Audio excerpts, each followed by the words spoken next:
Muchísimas gracias.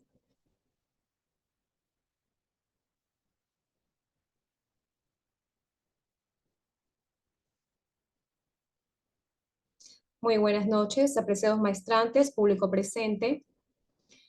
Dando inicio a nuestras actividades en este nuevo año, recibo un cordial saludo de los maestrantes con mención a Derecho Procesal Constitucional, así como nuestros mejores deseos para la realización positiva de los distintos proyectos y metas, tanto profesionales como académicas. Es la oportunidad para exhortar y a seguir sumando esfuerzos en forma reflexiva, analítica y sobre todo la crítica constructiva para nuestra alma mater y quienes realmente la conforman, los queridos y apreciados maestrantes. Como segundo punto, tenemos la ponencia de nuestra distinguida, y es un honor presentar a nuestra abogada Alicia Ochoa Rodríguez, con su perfil académico, abogada de los tribunales y juzgados de la República del Ecuador. Se presentará el tema Garantías y mecanismos constitucionales de protección de derechos. No sin antes darle la bienvenida. También es maestrante de la carrera de Derecho Procesal Constitucional de la UNED. Una cordial bienvenida, mi estimada abogada. Muy buenas tardes. ¿Cómo están? Muchas gracias, Normita. ¿Cómo están? Soy la abogada Alicia Magdalena Ochoa Rodríguez y como dijo nuestra compañera, les voy a hablar sobre las garantías constitucionales de protección de derechos. ¿Me podrías dar paso, por favor, para subir las diapositivas?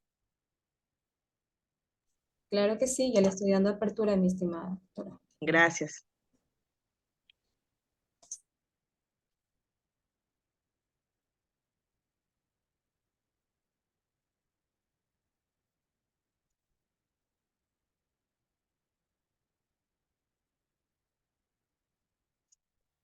Un momento, por favor, que se me quedó.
Quiero...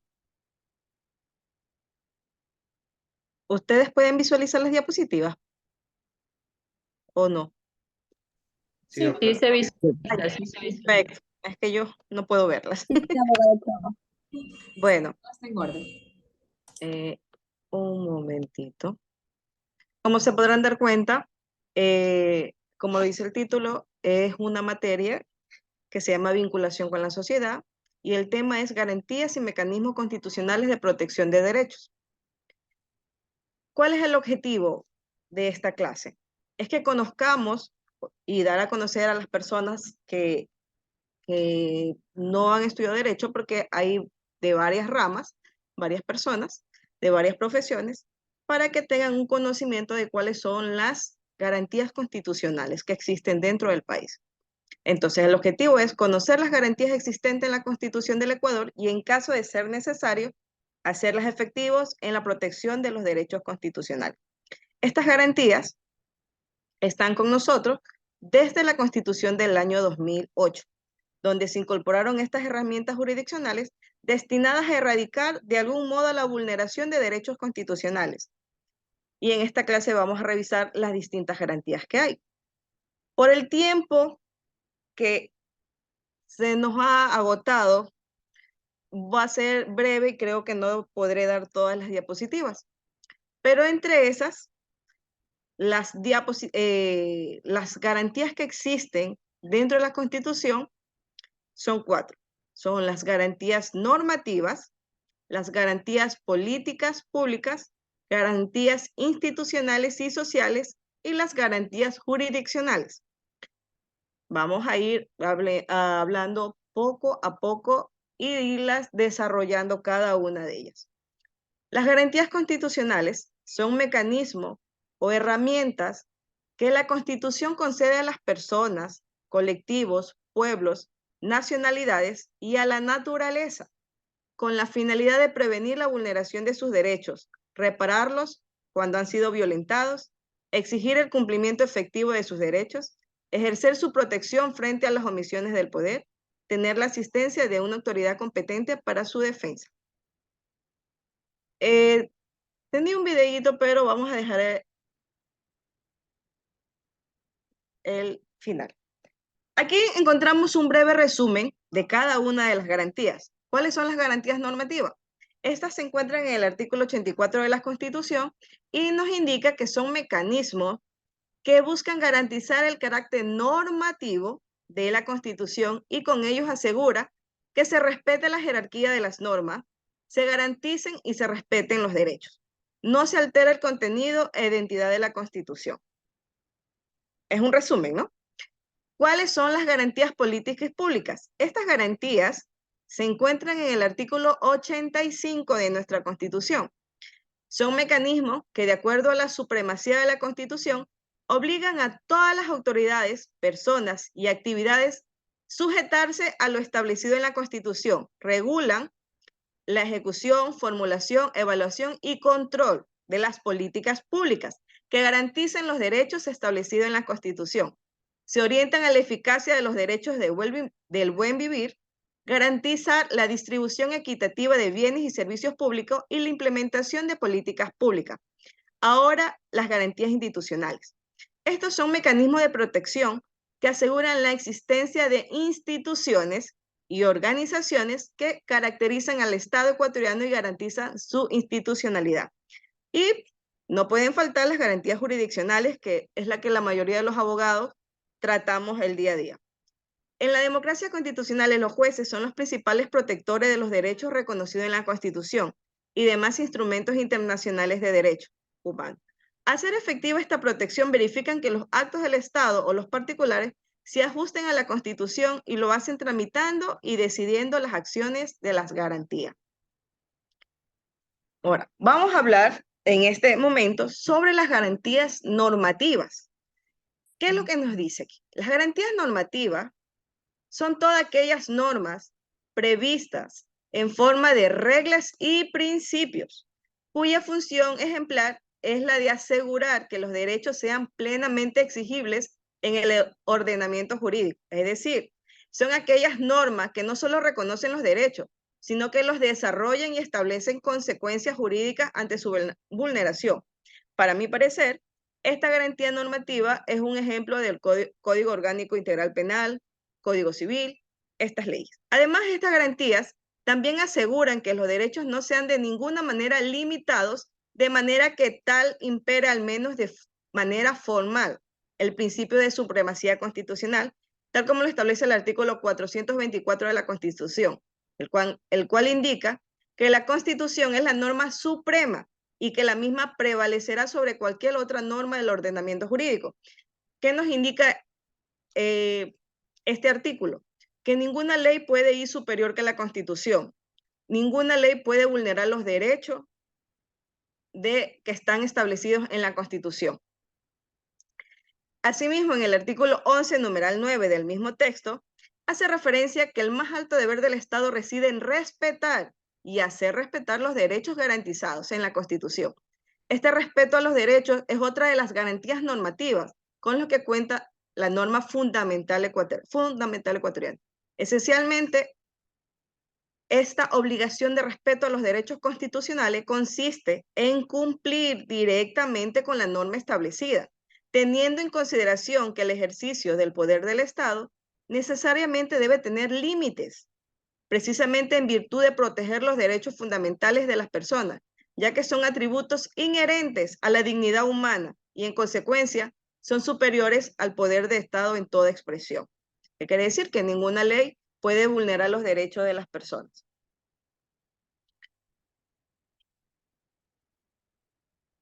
Por lo tanto, el Estado, sus delegatarios, concesionarios y toda persona que actúe en ejercicio de una potestad pública estarán obligados a reparar las violaciones a los derechos de los particulares por la falta de deficiencia en la prestación de los servicios públicos o por las acciones u omisiones de sus funcionarios y empleados públicos en el desempeño de sus cargos. Es decir, que la responsabilidad estatal reparatoria se expresa desde el punto de vista normativo determinado a favor de las personas. Enfrentar el ejercicio ilegítimo del ius imperium o poder del Estado que ha quebrantado sus derechos o que le ha producido daños, debiendo asumir el Estado la reparación de perjuicio causado. Entonces, la ley mismo nos establece que si se nos vulnera un derecho, el Estado tendrá que reparar por ese perjuicio causado, ¿no? Por último, de esta norma, le vamos a decir que el contexto de las garantías normativas se ubica la rigidez e inalterabilidad constitucional. La rigidez de la Constitución constituye dentro de las garantías normativas el sustento del sistema constitucional, puesto que al tratarse de la norma suprema, su inalterabilidad otorga solidez y sostenibilidad al ordenamiento jurídico, en tanto y en el cuanto la Constitución se ajuste a los estándares internacionales de derechos humanos y en tal sentido las normas infraconstitucionales se encuentren en armonía con esta. Entonces, todas las normas deben respetar el ordenamiento jurídico, la supremacía constitucional y de cual los derechos humanos establecidos internacionalmente. Ahora vamos a hablar sobre las garantías de políticas públicas. Esta garantía nos indica que todas las funciones políticas y públicas de los órganos del Estado deben estar orientadas a garantizar la eficacia y aplicabilidad de los derechos constitucionales. Caso contrario, debe ser indiscutiblemente modificada. En el artículo 85 de la Constitución establece que la formulación, evaluación y control de las políticas públicas y servicios públicos que garanticen los derechos reconocidos por la Constitución se regularán de acuerdo con las siguientes disposiciones. Las políticas públicas y la prestación de bienes y servicios públicos se orientarán a hacer efectivos el buen vivir y todos los derechos y se formularán a partir del principio de solidaridad. Estas son las garantías de políticas públicas.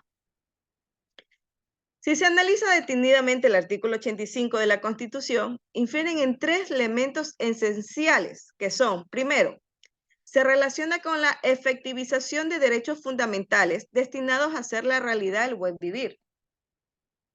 Segundo, se puntualiza que en caso de atentar contra los derechos constitucionales, las políticas públicas deben ser reformuladas o adoptar medidas alternativas que precautelen los derechos fundamentales de las personas a quien va dirigida. Y por último, tenemos que el presupuesto del Estado para la implementación o materialización de esta política. Estos tres elementos son esenciales para la política pública. De esta manera se establece por mandato constitucional que el Estado debe vincular su actuación con el ejercicio eficaz de los derechos fundamentales mediante políticas públicas. Hasta el momento, ¿sí me estoy haciendo entender o necesita que vaya un poquito más despacio?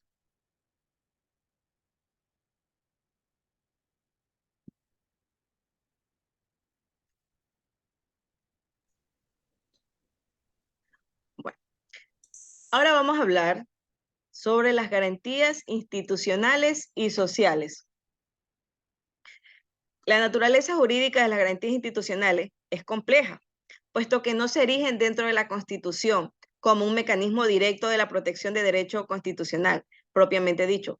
Su esencia va destinada, tal como se establece en nuestra Carta Magna, a brindar instrumentos a ciertas organizaciones e instituciones con la intención que a través de ellas se controle el ejercicio de poder y se protejan los derechos fundamentales.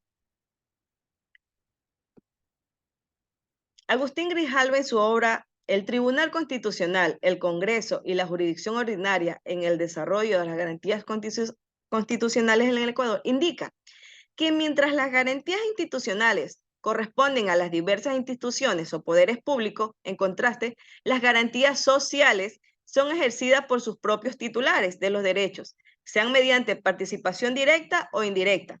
Algunos ejemplos de participación directa en la definición y ejercicio de los derechos constitucionales son las iniciativas ciudadanas de reforma constitucional y legal, los referendos, el control ciudadano del gasto público, mecanismos de autotutela como la huelga y en general los diversos mecanismos de la democracia participativa.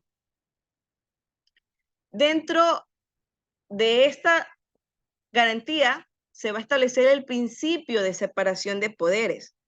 Cuando se hace referencia a las garantías institucionales, es necesario abordar algunos elementos tales como el principio de separación de poderes, el cual constituye la base para un Estado constitucional de derechos, aspecto que se reafirma en lo establecido en el artículo 16 de la Declaración de los Derechos del Hombre y Ciudadano, cuando señala que toda sociedad en la cual no esté establecida la garantía de los derechos ni determinada la separación de los poderes carece de constitución.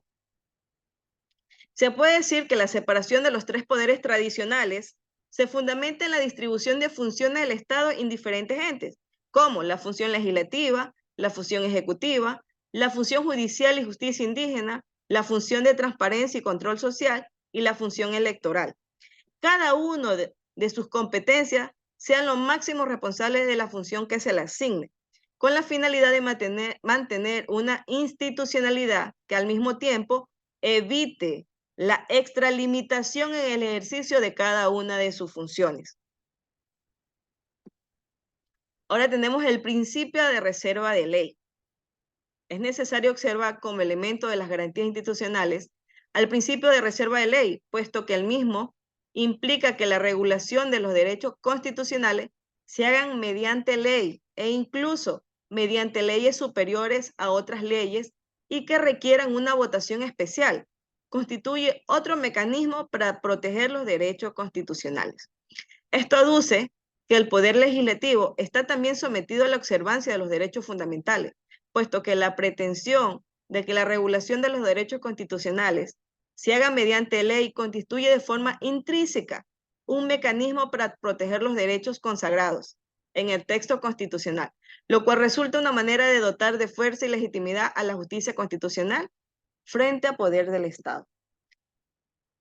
Tenemos el principio de juridicidad, definido por Julio Comandira, constituye la exigencia de que todo el accionar de aquel que se someta al ordenamiento jurídico considerado como un todo, en otras palabras, quiere decir que todas acciones del Estado deben preverse en el ordenamiento jurídico y ajustarse a su regulación.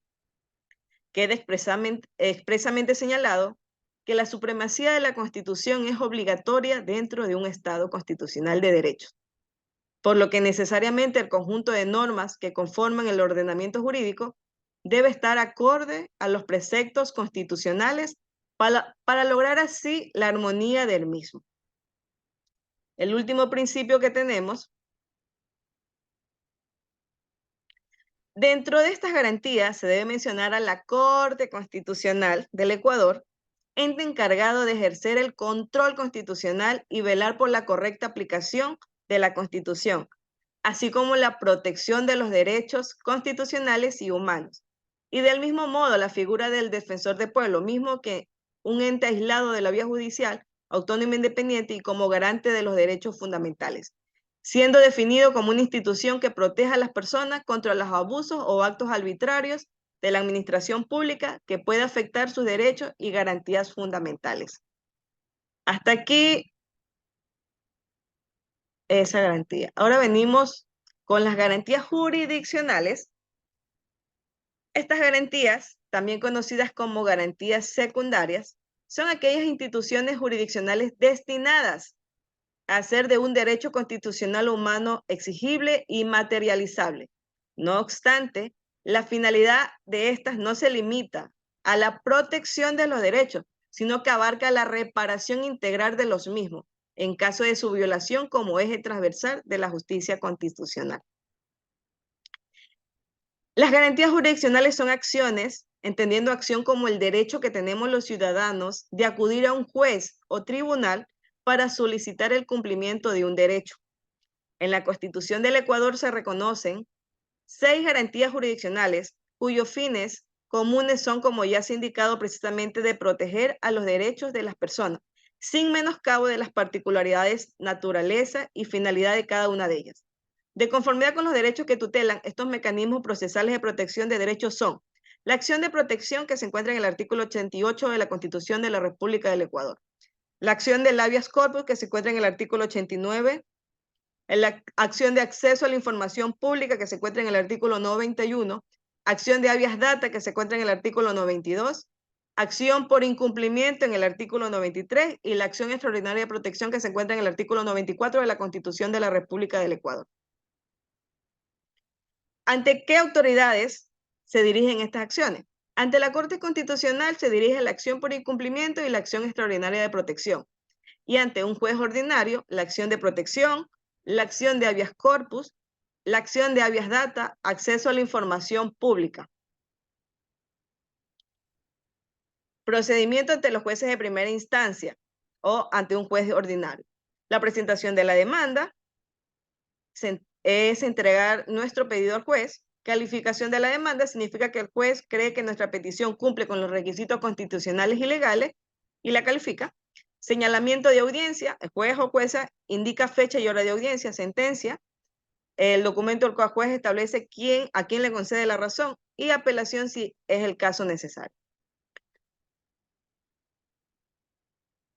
¿Qué son medidas cautelares? Aunque no está especificado dentro de los cuadros, entre las acciones que hemos hablado ya, es importante hablar un poco de esta medida. Se podrían ordenar medidas cautelares conjuntas o independientemente de las acciones constitucionales de protección de derechos, con el objeto de evitar o hacer cesar la violación, amenaza de violación de un derecho. El incumplimiento de las medidas cautelares será sancionado de la misma manera que los casos de incumplimiento de la sentencia a las garantías jurisdiccionales constitucionales. Entonces, por ejemplo, cuando uno presenta una acción de protección con medida cautelar, va unido con la acción. Acción de protección. La acción de protección tiene por objeto el amparo directo y eficaz de los derechos reconocidos en la Constitución y podrá interponerse cuando exista una vulneración de derechos constitucionales por actos u omisiones de cualquier autoridad pública no judicial contra políticas públicas, privación del goce o ejercicio de los derechos constitucionales y cuando la violación proceda de una persona particular si la violación del derecho provoca daño grave. Si presta servicios públicos impropios, si actúa por delegación o concesión, o si la persona afectada se encuentra en estado de subordinación, indefensión y discriminación. La acción de protección tiene por objeto la defensa, el amparo directo y eficaz de todos los derechos reconocidos en la Constitución y los tratados internacionales sobre los derechos humanos que no estén amparados por las acciones del habeas corpus, acceso a la información pública, habeas data, acceso por incumplimiento y la acción extraordinaria de protección contra las decisiones de la justicia indígena. Para que exista una acción de protección debe tener legitimación, admisibilidad, procedencia y una reparación integral. Son elementos importantes de la acción de protección. La legitimación activa en el ámbito de la jurisdicción constitucional es la capacidad procesal que le reconoce el Estado a una persona natural o jurídica, como asimismo a órganos de agentes Estado conforme o lo establece la Constitución o la ley. Eso lo dijo el señor Humberto Nogueira. Perdón un momento.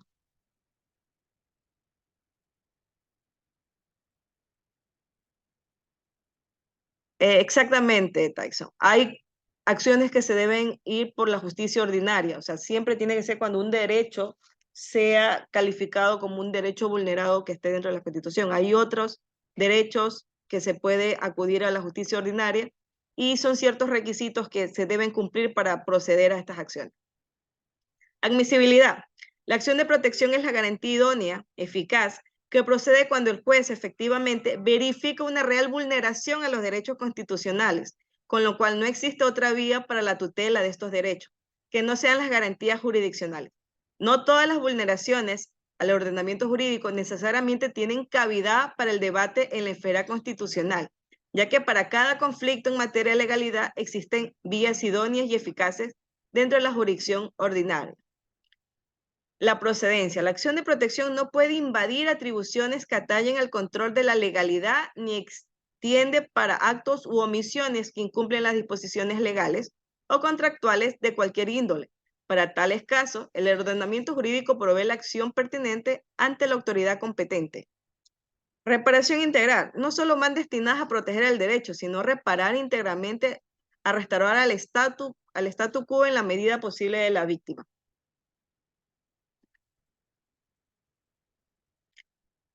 ¿Cuándo puedes presentar una acción de protección? Cuando existe una vulneración de derechos constitucionales, cuando la vulneración de derechos proceda de actos o omisiones de cualquier autoridad pública no judicial, cuando la vulneración de derechos provenga de políticas públicas, si la vulneración proviene de particular cuando presta servicios públicos o actúa por delegación o concesión, o si la persona afectada está en una situación de subordinación e independencia, siempre y cuando el daño sea grave. ¿Ante quién se la debe presentar? Ante cualquier juez de primera instancia. Este puede ser juez de familia. Bueno, normalmente cuando la presentas, hacen un sorteo y puede derivar a cualquier eh, juez de familia, civil, laboral.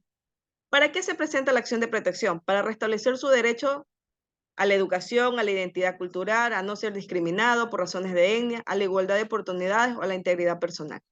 En este caso, como consecuencia del restablecimiento de su derecho, el estudiante podrá reincorporarse inmediatamente al colegio que inconstitucionalmente lo expulsó. El habeas corpus, muy utilizado en el ámbito penal. La acción de habeas corpus tiene por objeto recuperar la libertad de quien se encuentre privado de ella, de forma ilegal, arbitraria o ilegítima, por orden de autoridad pública o de cualquier persona, así como para proteger la vida y la integridad física de las personas que se encuentren privadas de libertad. O sea, no solamente es la libertad, sino cuando se le estén vulnerando sus derechos, no que porque esté detenido haya perdido derechos. Elementos del habeas corpus. Que la privación de libertad haya realizado en condiciones irregulares, ya sea de ilegalidad, de arbitrariedad o ilegítima. Se puede decir que el carácter legal de una detención está especialmente vinculado a la existencia de un precepto legal que lo respalda el artículo 7 de la Convención Interamericana de los Derechos Humanos, que indica: nadie puede ser privado de su libertad física, salvo por las causas y en condiciones fijadas de antemano por las constituciones políticas de los estados, partes o por las leyes dictadas conforme a ella. Privación de libertad ilegal. Ay, perdón con la falta ortográfica. A ver si la puedo arreglar.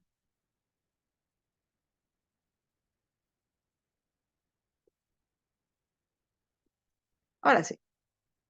La Corte Interamericana de Derechos Humanos, en su jurisprudencia, ha sido enfática en el criterio de establecer que, en cuanto a la detención ilegal, la Corte distinguió dos aspectos en su análisis, uno material y otro formal.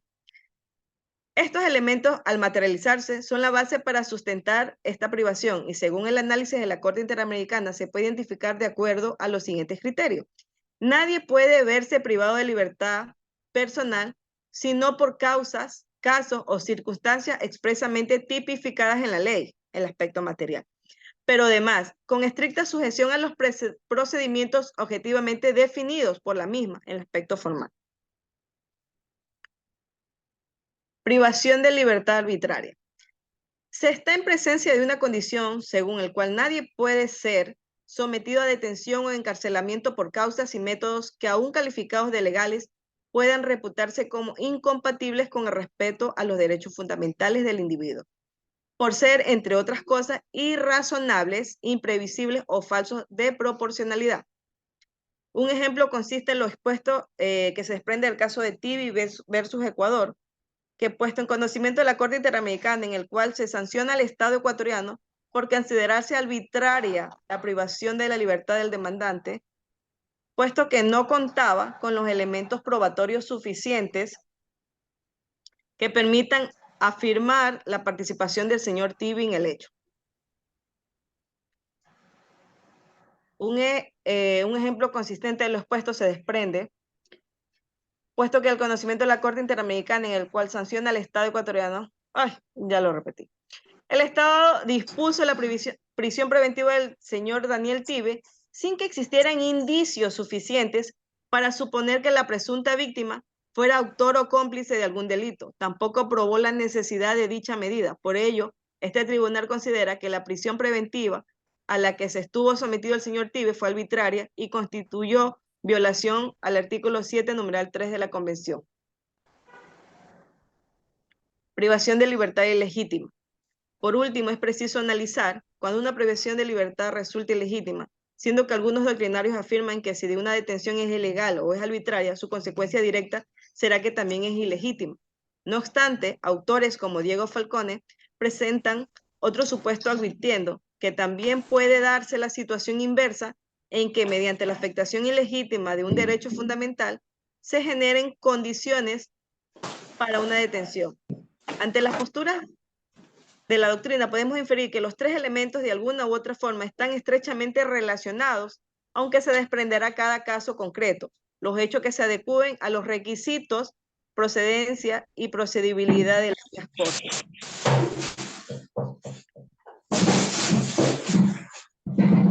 Por otra parte, es menester resaltar que el habeas corpus no se limita a la protección del derecho a la libertad, sino que abarca derechos a la vida y a la integridad física, toda vez que aun y cuando la persona esté privada de libertad en debida forma, bajo ninguna circunstancia puede afectarse su derecho a la vida ni a la integridad personal.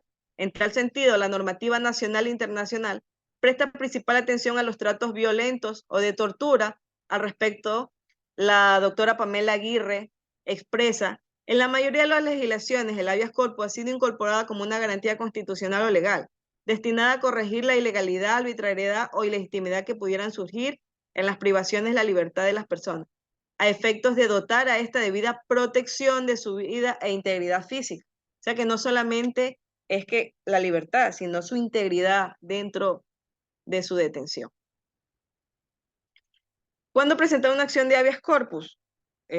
Cuando se haya privado de libertad de una persona de manera ilegal, fraudulenta, por una orden de autoridad pública de cualquier persona. Se presenta esta acción para proteger la vida y la integridad física de las personas privadas de libertad ante juez de primera instancia o juez de garantías penitenciarias. Más adelante, si nos da el tiempo, les voy a mostrar un video donde le especifican claramente cómo van destinada el habeas corpus.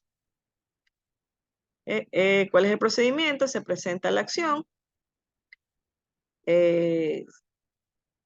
Presenta la acción corpus ante cualquier juez, convocará una audiencia dentro de las primeras 24 horas siguientes. En las audiencias se presentará la orden de detención con las formalidades legales que la justifiquen. El juez ordenará la presencia del detenido, de la autoridad responsable de la detención, del defensor público o de quien solicitó la acción. De ser necesario, la audiencia se realizará en el lugar donde se haya detenido privado de su libertad. ¿Qué ocurre cuando se desconoce el lugar de privación de libertad del detenido? Cuando esto suceda y exista indicio de intervención de funcionarios públicos, de agentes del Estado o personas que actúen con su autorización, la juez o juez convocará audiencia al máximo representante de la policía y al ministro competente. En dicha audiencia se adoptarán medidas necesarias para ubicar al detenido y los responsables de su detención. ¿Qué resolverá el juez o la juez? En caso de detención arbitraria o ilegal, resolverá la liberación inmediata del detenido. Si hubiera existido tortura, crueldad o degradación, se dispondrá la libertad y la atención especializada. En caso de ser necesario, se impondrán medidas alternativas de privación de libertad. Acción al acceso a la información pública. Esta es una garantía que la podemos usar en cualquier momento. Por ejemplo, yo la utilicé, pero les hablo al final de esa experiencia que tuve. La acción de acceso a la información pública tendrá por objeto garantizar el derecho, garantizar el acceso de ella cuando ha sido denegada expresa o tácitamente, cuando la que sea proporcionado no sea completa o fidedigna. Podrá ser interpuesta incluso si la negativa se sustenta en carácter secreto, reservado, confidencial o cualquier otra clasificación de la información. El carácter reservado de la información deberá ser declarado con anterioridad a la petición por autoridad competente y de acuerdo a la ley, como lo establece el artículo 91 de la Constitución de la República del Ecuador. Esta acción tiene por objeto garantizar el acceso a la información que existe en archivos y documentos públicos para hacer efectivo el principio de transparencia de la administración. Ninguna institución pública o persona jurídica podrá argumentar que existe información secreta o reservada, salvo en caso que con anticipación haya sido declarada de acuerdo con la ley por la autoridad competente. El derecho al acceso a la información pública posee sustento de distintos tratados y convenios internacionales, como la Convención Interamericana de los Derechos Humanos, en el artículo 13, numeral 1, donde, aparte con Pacto de los Derechos Civiles y Políticos, y la Declaración de los Principios sobre la Libertad de Expresión, que señala el acceso a la información en poder del Estado es un derecho fundamental de los individuos. Los Estados están obligados a garantizar el ejercicio de este derecho. Este principio solo admite limitaciones excepcionales que deben estar establecidas previamente por la ley para el caso que existe en peligro real e inminente que amenace la seguridad nacional o sociedades dogmáticas. Nos queda poco tiempo. Vamos a tratar de hablar un poquito de todas las acciones que hacen falta para así que tengan conocimientos de todas. Acción de habeas data. La acción de habeas data surge como una respuesta a las nuevas posibilidades de archivo, difusión y acceso a la información que facilita la exposición pública de datos personales y las consecuencias que eso puede tener las personas y en sus intereses patrimoniales. En tal sentido, dicha garantía se encuentra prevista en el artículo 92 de la Constitución. Hay una diferencia, ¿no? El acceso a la información pública son documentos que tienen todas las instituciones públicas, que pueden ser nuestros o pueden ser de las mismas instituciones, que por ejemplo quisiéramos conocer una información de presupuesto o concurso. En cambio, la habeas data solo es de nosotros, documentación nuestra. El artículo 92 de la Constitución, en concordancia con el artículo 49 de la Ley Orgánica de Garantía Jurisdiccional y Control Constitucional, establece que toda persona, por sus propios derechos o como representante legitimado para el efecto, tendrá derecho a conocer de la existencia y acceder a los documentos, datos genéticos, bancos o archivos de datos personales e informes que sobre sí misma o sobre sus bienes consten en entidades públicas o privadas en soporte material o electrónico. Asimismo, tendrá derecho a conocer el uso que se le haga de ellos, su finalidad, el origen, el destino, la información personal y el tiempo de vigencia del archivo o banco de datos. Las personas responsables de los bancos o archivos de datos personales podrán difundir la información archivada con la autorización del titular o de la ley. La persona titular de los datos podrá solicitar al responsable del acceso sin costo el archivo, así como la actualización de los datos, su rectificación, eliminación o anulación en el caso de datos sensibles, cuyo archivo deberá estar autorizado por la ley o por la persona titular. Se exigirá la adopción de las medidas de seguridad necesarias. Si no se atendiera su solicitud, este podrá acudir ante un juez o jueza y la persona afectada podrá demandar por los daños y perjuicios ocasionados. En el ámbito de protección, cuando se niega el acceso a los documentos, datos genéticos, bancos o archivos de datos personales de informe que cuenten entidades públicas o estén en poder de personas naturales jurídicas privadas. Cuando se niega la solicitud de su actualización, rectificación, eliminación o anulación de los datos que fueren erróneos o que afecten sus derechos. Cuando se da un uso de la información personal que viola un derecho constitucional sin autorización expresa, salvo cuando exista una orden de un juez competente. ¿Ante qué se puede presentar? Ante cualquier juez de primera instancia. Acción por incumplimiento. Esta acción por incumplimiento tendrá por objeto garantizar la aplicación de las normas que integran el sistema jurídico, así como el cumplimiento de las sentencias o informes de los organismos internacionales de derechos humanos, cuando la norma o decisión cuyo cumplimiento se persigue contra una obligación, hacer o no hacer, clara, expresa y exigible. La acción se interpondrá ante la Corte Constitucional. Estos no van ante los jueces de primera instancia, sino ante la Corte Constitucional. La acción por incumplimiento tiene por objeto garantizar la aplicación de las normas que integran el sistema jurídico. También se lo utiliza para garantizar el cumplimiento de las sentencias o informes de organismos internacionales de derechos humanos. Cuando la norma o decisión cuyo cumplimiento se persigue contenga una obligación de hacer o no hacer clara, expresa y exigible. Es decir, permite garantizar que se cumple con lo resuelto en una sentencia o un informe de organismos internacionales de derechos humanos.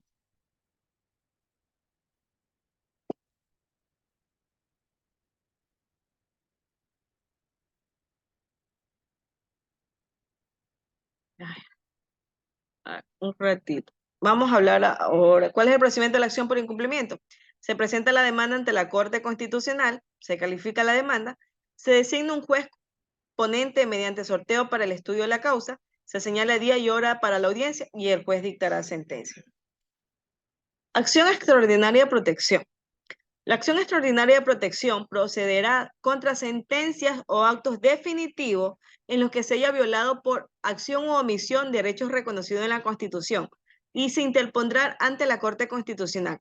El recurso procederá cuando se haya agotado los recursos ordinarios y extraordinarios dentro del término legal, a menos que la falta de la interposición de estos recursos no fuera atribuible a la negligencia de la persona titular de derecho constitucional vulnerable. Es una garantía de carácter extraordinario, no es un recurso, no es como el recurso de apelación o el recurso de casación, no, es una garantía de carácter extraordinario.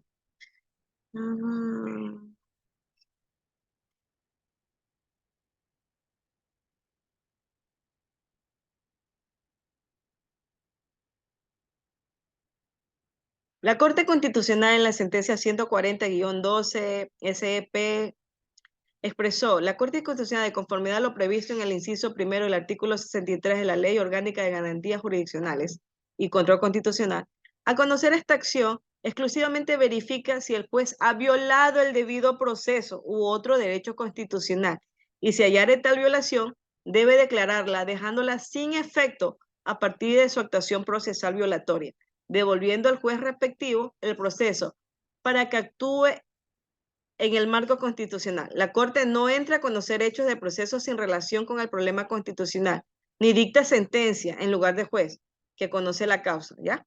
¿Qué quiere decir? Que la Corte no va a dictar sentencia, solo va a revisar si se ha vulnerado un derecho o el debido proceso, y se va a devolver al juez para que se elimine eso y vuelva a su causa donde comenzó la vulneración de su derecho.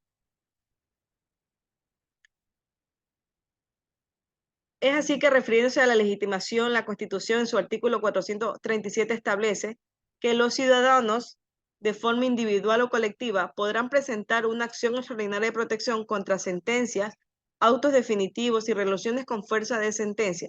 Para la admisión de este recurso, la Corte constará el cumplimiento de los siguientes requisitos: que se trate de sentencias, autos y resoluciones firmes o ejecutoriadas, que el recurrente demuestre que en el juzgamiento se ha violado por acción u omisión el debido proceso u otros derechos reconocidos en la Constitución.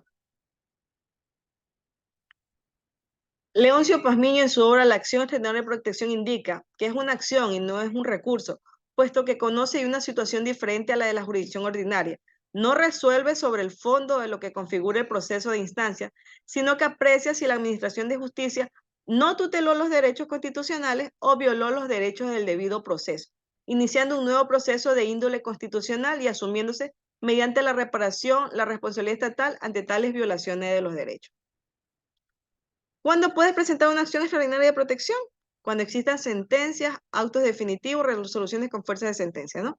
Ante la Corte Constitucional se presenta en un término máximo de 20 días contados desde la notificación de la decisión judicial a la que se le imputa la violación del derecho constitucional. ¿Para qué se interpone una acción extraordinaria de protección? En caso de que por olvido de las obligaciones se vulneren nuestros derechos constitucionales, podemos presentar una acción extraordinaria de protección. Características de las garantías constitucionales. Todas las garantías son públicas y populares, de tal manera que cualquier persona, grupo de personas, pueblos o nacionalidades pueden interponerlas. No solamente es una persona, incluso la naturaleza tiene derecho. Tiene un procedimiento informal y sencillo. Bueno, no es tan informal porque se necesita un abogado para que pueda explicar bien ese caso. El procedimiento es oral mediante audiencias públicas. Todos los días y horas son hábiles para interponer las garantías constitucionales. El incumplimiento de la sentencia de garantía jurisdiccional conlleva a la destitución del cargo de funcionario. Hasta aquí son las diapositivas. Quisiera saber si tenemos tiempo para pasar un video donde se puede especificar con un especialista de la materia el tema de las garantías jurisdiccionales. Estimado público presente, se los invita a que revisen, por favor, el link de acceso a una encuesta, adjuntando sus datos, obviamente, para que después sean otorgados un certificado que serán enviados vía online a los correos electrónicos en los cuales ustedes agregaron en el link que se les indicó el registro de asistencia al inicio. Agradecemos de antemano su presencia. Vamos a dar unos minutos. Si alguien quisiera realizar algún tipo de intervención para que pueda proceder la revisión del video, ya que nosotros tenemos un tiempo que respetar. ¿Alguien desea otorgar? Alce la mano. Procedemos entonces. Joel Tinson Quillones. Nos indica, por favor, de forma breve, caballero. Buenas noches con todos los presentes. Hay algo que me llamó muchísimo la atención acerca de la acción extraordinaria de protección y que en previas clases me he llenado mucho de conocimiento y quisiera contarlo aquí.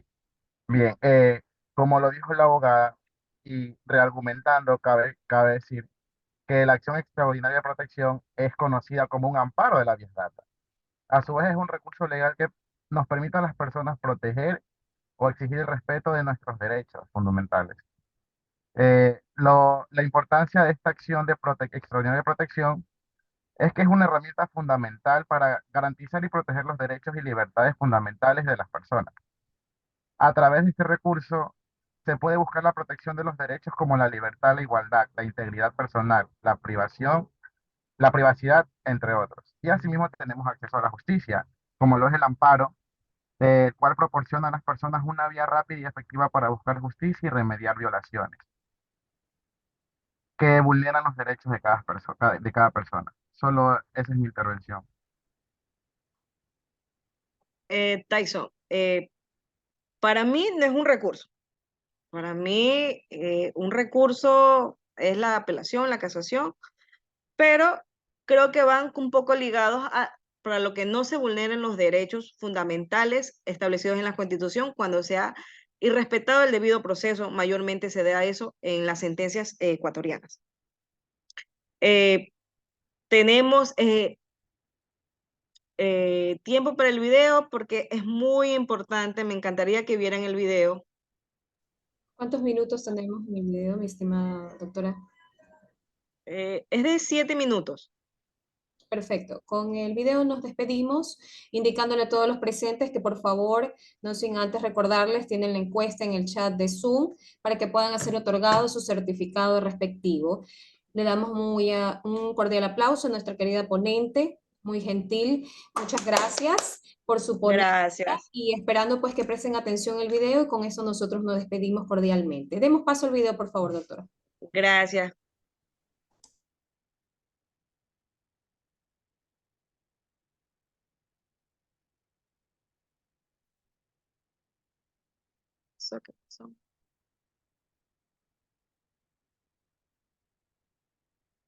Ustedes sí lo pueden ver.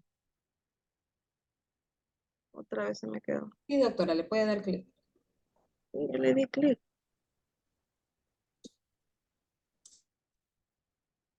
Parece que no quiere irse el video. Ahí fue, ahí va, ahí va.